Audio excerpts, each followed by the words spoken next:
Kain tayo ng cheeseburger! Pero low carb. I used to do clean low carb and very good naman talaga siya for me. Kaya lang, hindi ko siya kayang i-sustain. Number 1, hindi kasi ako mahilig magluto. Number 2, mahilig kaming lumabas, sumalis, gumala, kung saan-saan kami kumakain. Kaya kapag ganun yung lifestyle mo, medyo imposible for you na maging consistent sa pag-clean low carb kasi pinaka-safe pag naka-clean low carb ka is mga home-cooked meals. Kaya ngayon, yung pag-low carb na ginagawa ko is naka-adjust na based sa lifestyle ko.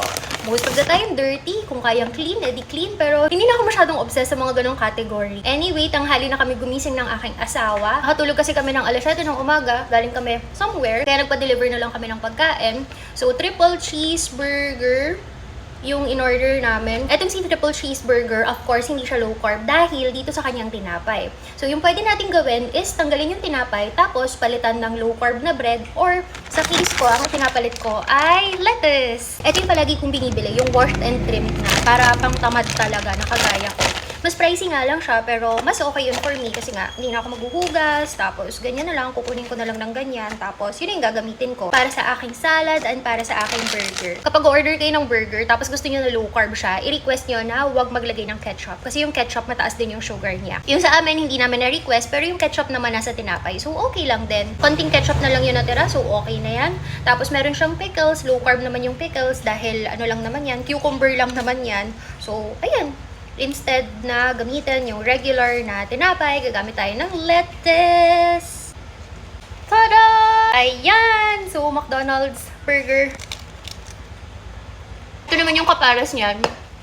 Iced coffee. Ito lang yan. Plain black na coffee. Tapos, unsweetened na almond milk. Tandaan ha, yung pinaka-perfect na low carb for you ay nakabase sa lifestyle mo, sa budget mo, at saka kung ano yung na-enjoy mo. Hindi mo kailangang maging malungkot sa diet, kailangan na-enjoy mo rin siya. Kasi kahit na consistently naka-low carb ka, kung stress na stress ka naman palagi sa kinakain mo, palagi ka nga naka-clean low carb, palagi ka rin namang stress, edi ganun din. Tumataas yung cortisol mo, tapos tumataas din yung blood sugar mo.